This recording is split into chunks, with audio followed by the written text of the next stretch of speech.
Bismillahirrahmanirrahim. Assalamualaikum warahmatullahi wabarakatuh.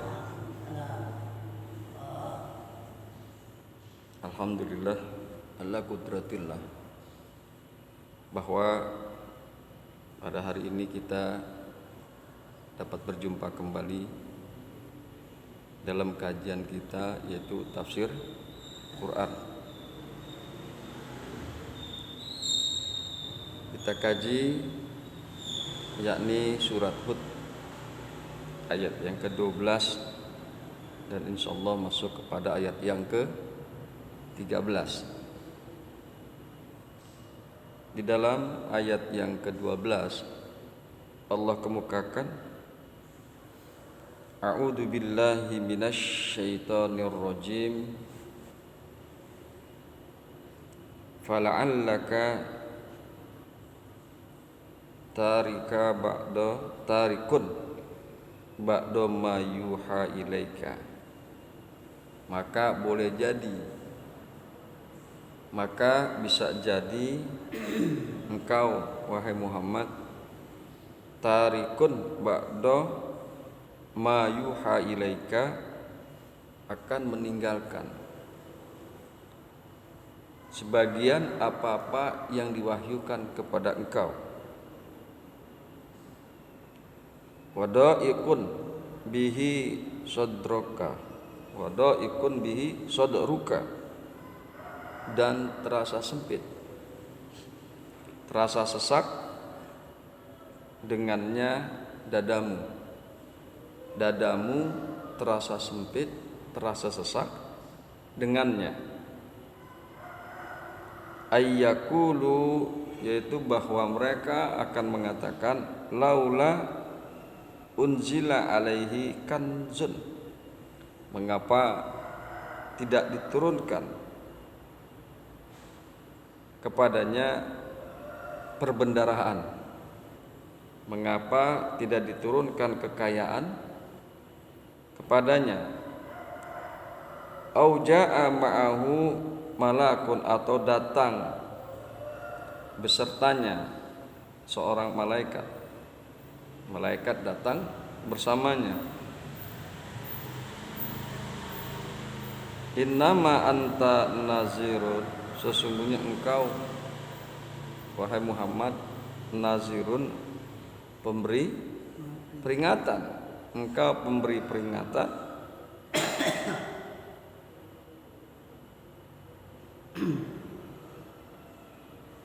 wallahu ala kulli syai'in wakilun, dan Allah atas segala sesuatu wakilun, itu maha memelihara. Itulah kira-kira isi daripada surat Hud ayat yang ke-12. Ayat ini menyatakan bahwa maka memperhatikan sikap, ucapan, dan kelakuan, tingkah laku kaum musyrikin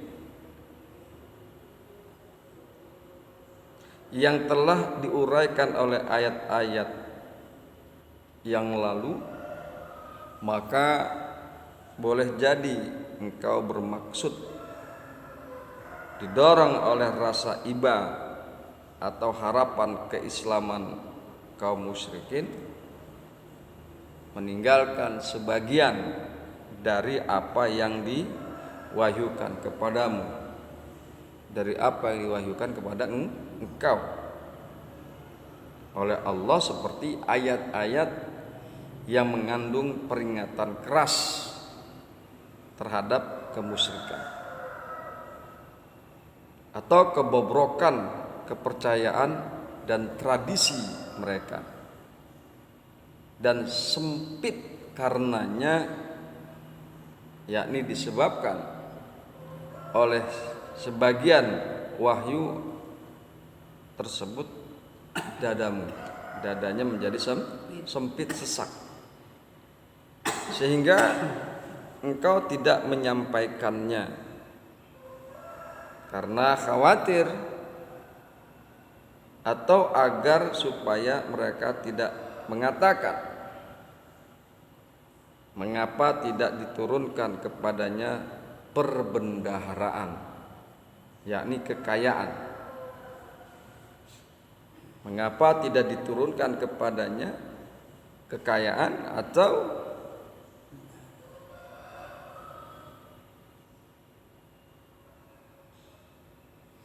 datang bersama-sama dengannya satu malaikat, datang bersama kanjeng Nabi satu malaikat. Kenapa tidak diturunkan kekayaan atau datang bersamanya satu malaikat untuk mendukung dan menyaksikan kebenarannya, untuk mendukung kanjeng Nabi Muhammad, ya, dan menyaksikan kebenaran kanjeng Nabi Muhammad.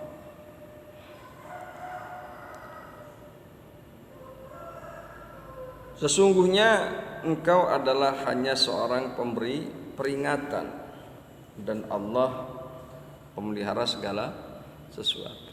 Memang kalau kita perhatikan ayat-ayat daripada Al-Quran banyak sekali yang berisi yang menurut pandangan kita ayat itu begitu keras terhadap kaum musyrikin, terhadap para penyembah berhala saat itu. Nah, bisa jadi kekhawatiran itu akan timbul di dalam diri kanjeng Nabi Muhammad, bahwa akan terjadi pertentangan yang sangat kuat, penentangan yang sangat kuat dari kaum musyrikin terhadap beliau. Karena kan penyembahan berhala itu sudah sangat lama, bahkan bisa jadi ratusan tahun, dan penyembahan terhadap berhala itu sudah mendarah daging. Sesuatu yang sudah mendarah daging kemudian kita robah dengan keras, maka bisa jadi timbul perlawanan dari para orang-orang penyembah berhala. Nah, ini yang dikhawatirkan oleh kanjeng Nabi Muhammad sallallahu alaihi wasallam. Akan tetapi di penghujung ayat Allah kemukakan. Di penghujung ayat Allah kemukakan innama anta nazirun, sesungguhnya engkau hanya pemberi peringatan. Ya udah, sampaikan saja, kan gitu. Mau diterima atau tidak, dakwah atau risalah yang disampaikan oleh kanjeng Nabi itu mau diterima atau tidak oleh orang-orang musyrik, ya terserah mereka. Yang penting Nabi hanya sekedar memberi peringatan, hanya sekedar menyampaikan saja. Jadi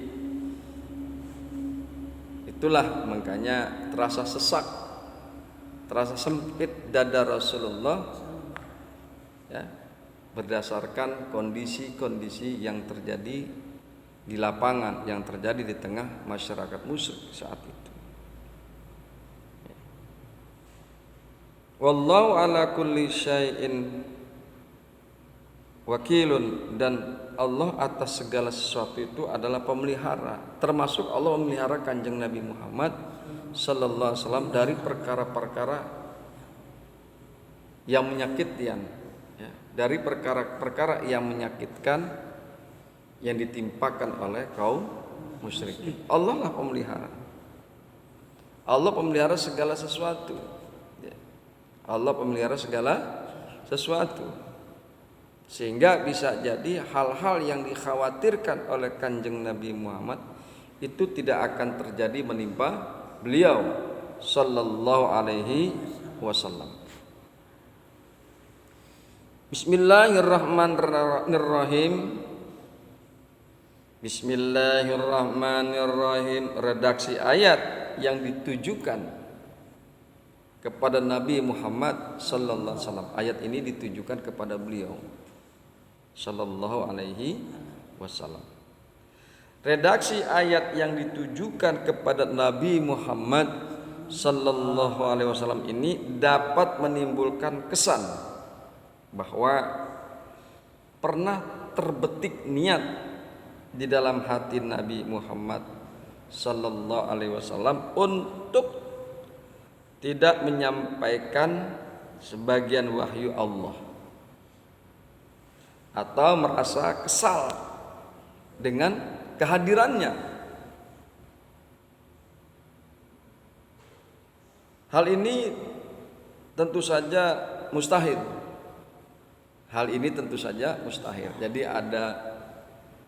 ada ulama mungkin yang berpendapat seperti itu ya, tetapi dikemukakan oleh ulama yang lain bahwa hal ini tentu saja mustahil. Karena para ulama sepakat bahwa semua nabi memiliki 4 sifat yang mutlak, termasuk kanjeng Nabi Muhammad Sallallahu Alaihi Wasallam. Semua nabi mempunyai 4 sifat yang mutlak, yakni amanah, siddiq, patonah, dan tabligh. Inilah 4 sifat yang dimiliki oleh para nabi: amanah, siddiq, patonah, dan tabligh. Mengharuskan mereka menyampaikan apa saja yang diperintahkan oleh Allah. Seluruh perkara yang diperintahkan oleh Allah mengharuskan mereka untuk menyampaikannya, yakni untuk disampaikan apapun resikonya. Jadi resikonya itu mau enak kek, mau kagak enak kek, atau risikonya bahkan dimusuhi oleh kaumnya sendiri, bahkan bisa jadi akan diadakan pembunuhan ya terhadap nabi. Nah, tetap apa yang diperintahkan oleh Allah, apa wahyu Allah harus disampaikan. Karena apa? Sifat nabi itu adalah tabligh. Tabligh, menyampaikan apa yang segala diperintahkan oleh Allah. Kalau nggak disampaikan, maka nabi itu khianat. Sedangkan para nabi bersifat amanah. Jadi demikianlah kira-kira isi kandungan daripada ayat yang ke-12 daripada surat Hud. Kemudian dikemukakan di dalam ayat yang selanjutnya, yaitu ayat yang ke-13. Am yakuluna tarahu qul fa'tu bi asri surin mislihi muqtarayatin wada'u man istata'tum min dunillahi in kuntum shadiqin. Ya. Bahkan apakah mereka mengatakan dia telah membuat-buatnya? Katakanlah, maka datangkanlah 10 surat. Maka datangkanlah 10 surat yang dibuat-buat, yang menyamainya. Dan panggillah siapa yang kalian sanggup selain Allah. Jika kalian memang orang-orang yang benar. Nah, itulah kira-kira terjemahan daripada surat Hud ayat yang ke-13. Baik, coba akan kita lihat daripada tafsir Jalalain. A'udzu billahi minasy syaithanir rajim. Bismillahirrahmanirrahim. Ambal ayyakulu naftarahu, atau apakah mereka akan mengatakan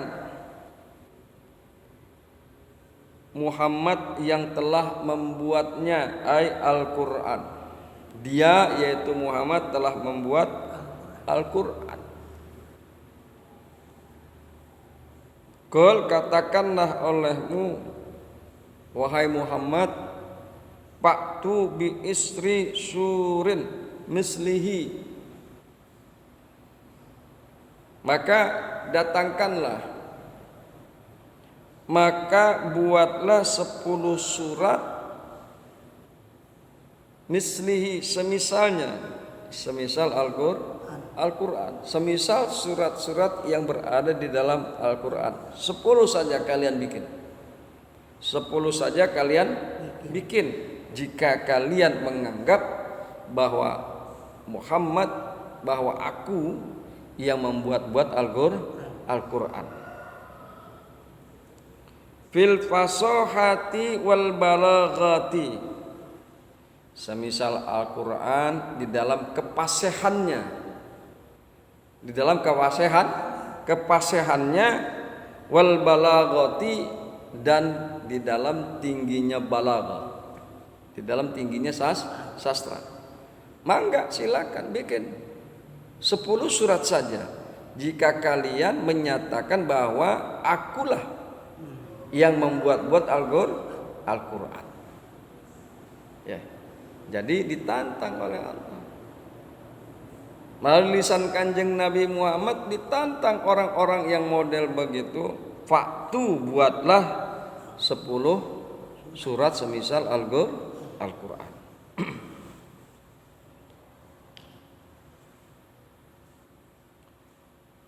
Muqtarayatin fa innakum arabiyuna fusuha'u misli, maka sesungguhnya kalian itu kan orang-orang Arab, maka sesungguhnya kalian orang-orang Arab, aku juga orang Arab. Gitu. Aku juga orang Arab.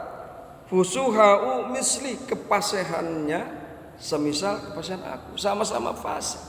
Kalian orang Arab, aku juga orang Arab. Kalian fasih sama, semisal aku gitu. Ditantang. Jadi nggak ada yang menghalangi.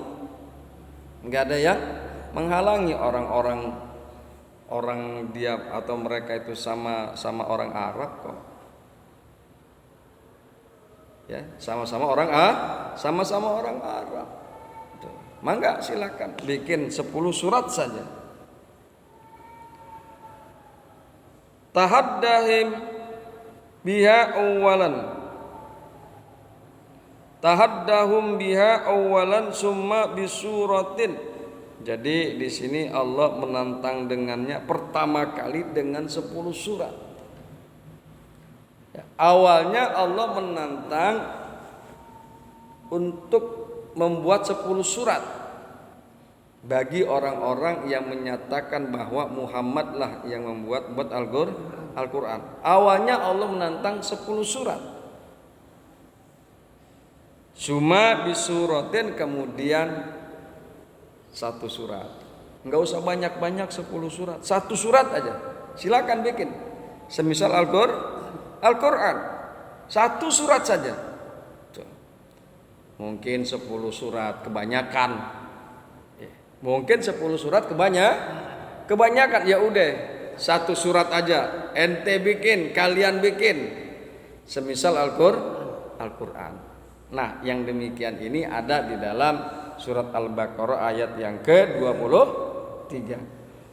Wa in kuntum fi raibim mimma nazzalna ala abdina fa'tu bisuratim mim mislih.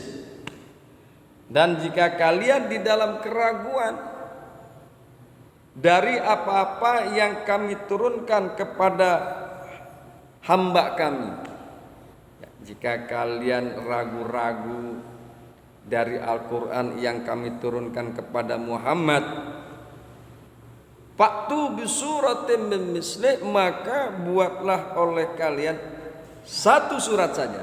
Semisal Al-Qur'an. Bikin deh satu aja, enggak usah 10. Awalnya Allah nantang 10. Mungkin pada kagak bisa, ya udah atu aja. Satu aja deh udah, bikin semisal Al-Qur'an. Ampe ginari. Kagak ada yang bisa. Ampe ginari kagak ada yang bisa bikin Al-Qur'an. Jadi kong ya. Berapa abad udah? Udah 14 abad lebih. Ditantang sampai ginari. Sok mangga bikin satu surat saja. Memang ada dulu dibikin-bikin oleh misalnya Musailama al-Khazzab. Ya. Tapi kacau. Isinya kacau. Sastranya juga kacau segala macam. Jadi enggak sembanding dengan sastra dan isi daripada Al-Qur'an apa yang dibikin oleh Musailama al-Khazzab. Ya. Sampai ginari alhamdulillah jangankan 10 ayat. Satu ayat aja kagak bisa mereka bikin. Wad'u man istata'tum, dan undanglah orang-orang yang kalian anggap mampu untuk bikin seperti Al-Qur'an, ya. Dan undanglah orang-orang siapa saja yang kalian anggap mampu selain Allah untuk membuat Al-Qur'an. In kuntum shadiqin, jika kalian adalah orang-orang yang benar, menganggap bahwasanya Muhammad lah yang telah membuat Al-Qur'an. Ya Kong ya. Nah, kita dulu sebentar ya Kong ya. Subhanakallahumma wa bihamdika asyhadu an la ilaha illa anta astaghfiruka wa atubu ilaik. Assalamualaikum warahmatullahi wabarakatuh. Waalaikumsalam warahmatullahi wabarakatuh.